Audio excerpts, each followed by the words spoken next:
Welcome to Steady Growth, where we build money, character, and resilience the same way. Small, steady, and on purpose. No hype, just honest steps that add up. Let's begin. A pipe lets go under the kitchen sink at 6:40 on a weeknight. Water is fanning out across the floor, heading for the cabinets, and the only question that matters in that moment is one you can answer in about 4 seconds, or not at all. Watch two homes. In the first, someone walks straight to a valve they already know, gives it a turn, and the water stops. Total drama, a wet towel and a story. In the second home, the same pipe, the same water, but now it is a frantic lap around the house, yanking cabinet doors, Googling "where is my water shutoff" on a phone with wet hands while the floor keeps drinking. Same burst pipe. The difference was not luck, and it was not skill. It was 10 calm minutes spent on an ordinary afternoon learning where 3 things live. Today, water, power, and light. The calm basics every home needs. So a small emergency stays small. No bunkers, no fear, just a short walk around your own house taken before you ever need it. Here's the whole idea in one sentence. Most household emergencies are small at the start and stay small only if you can shut something off fast. A burst pipe is a mop-up if you catch it in seconds, and a ceiling repair if you do not. A scorched smell from an outlet is a flipped breaker, or it is the fire department. A storm drops the power, and your house is either the one with a flashlight in a known drawer or the one doing a phone light scramble at 12% battery. The emergency rarely arrives big. It arrives small, and then it waits to see whether you know where the off switch is, or where the light is. So that is all we're doing in this episode. Picture your house as a simple drawing, and we're going to walk it together and mark 3 spots with a calm circle. Stop 1, a valve where the water comes in. Stop 2, a gray panel full of switches. Stop 3, a meter outside with a pipe and a valve.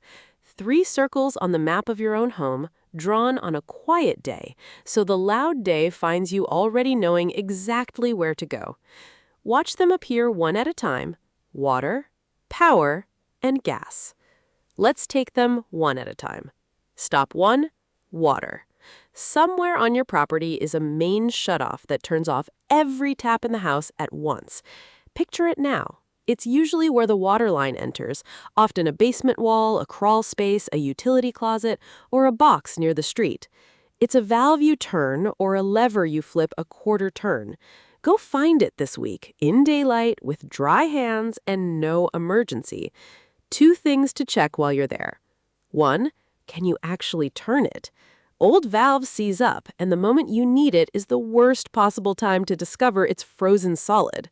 2, does everyone tall enough to reach it know where it is? Here's a small thing that pays off forever.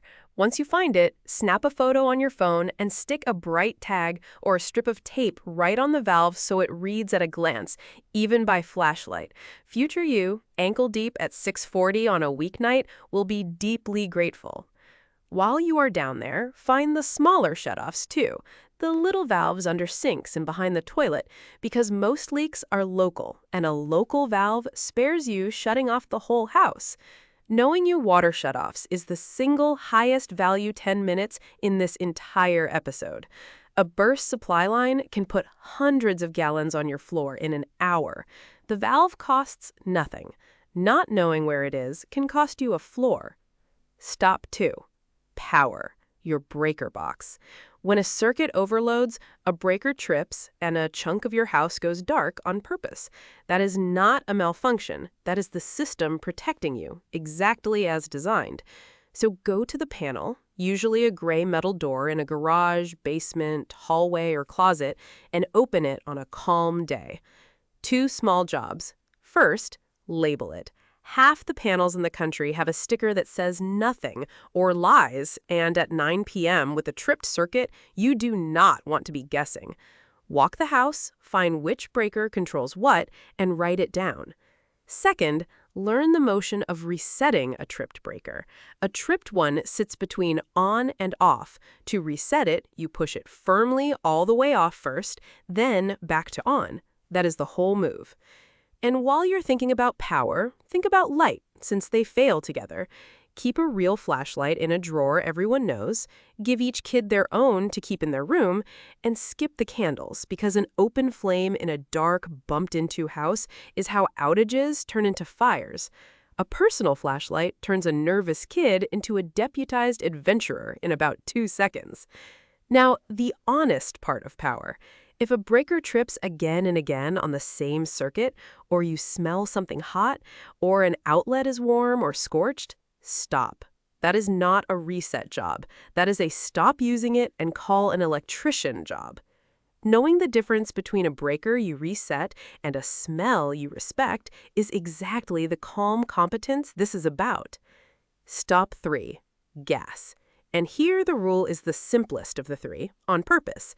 Find your gas meter, usually outside, and notice the shutoff valve on the pipe beside it. You do not need to practice turning this one. You just need to know it's there, and ideally keep the right wrench nearby, because most gas valves need a quarter turn with a wrench, not your hand. And the one thing to truly remember, if you ever smell gas, that rotten egg smell, do not hunt for the leak. Do not flip switches. Do not light anything. Get everyone outside, and from outside, call your gas company or 911. The shutoff is good to know, but with gas, the calm move is to leave and let the professionals handle it. That is not fear. That is just respect for the one basic that genuinely outranks do-it-yourself. While you are thinking about gas, this is also the moment to glance at the small heroes on your ceilings, the smoke and carbon monoxide alarms. Press the test button, and if the chirp is weak or absent, fresh batteries are a $2 fix for the one warning that buys you the most time of all. So that is the walk. The water main and the little undersink valves, the labeled breaker box and the reset you have practiced, and the gas meter you can point to. Let us talk for a second about what this costs, because it is the quiet star of the episode. The walk itself is free. 10 minutes, a flashlight, maybe a $5 shutoff wrench hung by the meter, and a label maker if you're feeling fancy. Now price the other house. A burst pipe found 10 minutes late is not a towel. It's soaked drywall, buckled flooring, ruined cabinets, and a fan running for a week, which is easily thousands of dollars and an insurance claim. An after-hours emergency plumber or electrician called in a panic bills at panic rates. And the spoiled fridge, scramble for a hotel version of a problem you could not contain costs more again. Readiness here is not an expense at all. It's the cheapest insurance a home can own, a tiny, free, certain effort now against a large, expensive, uncertain mess later. You are not buying anything. You're just knowing where the off switch is. And that knowledge pays its first dividend the first time something goes wrong. Let me add one honest caveat before we close, because calm competence means knowing the edge of your own lane. Everything on this walk is yours to know and safe to do, finding valves, labeling a panel, resetting a breaker. But the goal of knowing your shutoffs is not to become your own plumber, electrician, and gas technician. It's the opposite. Knowing where the off switch is buys you the most valuable thing in any small emergency. Time and calm to stop the immediate damage, and then call the right person while the floor isn't underwater while you do it. The shutoff is step 1, not the whole repair.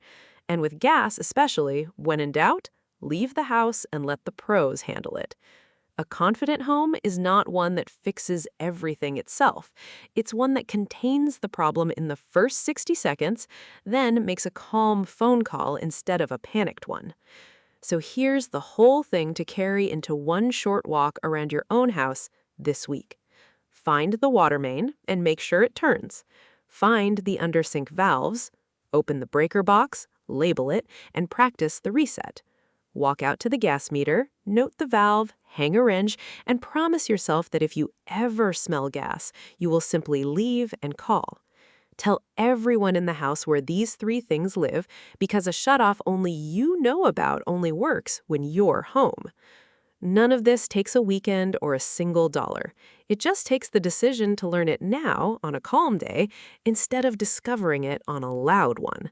That's the difference between the house where a burst pipe is a story and the house where it's a disaster, and it was decided weeks earlier on an ordinary afternoon by a family that took the walk. Know your shutoffs. Be the lantern house. If something here was useful today, the best thing you can do is use it tonight in one small way. And if you'd like to keep growing with us, you're welcome in our tribe at familycreative.org. It's where we gather the tools and resources we build for people doing this on purpose, and where you can learn more, share what's working, and help someone a few steps behind you. That's the whole point. Small, steady, together. Be kind, try hard, do the work, build the family. We'll see you in the next one.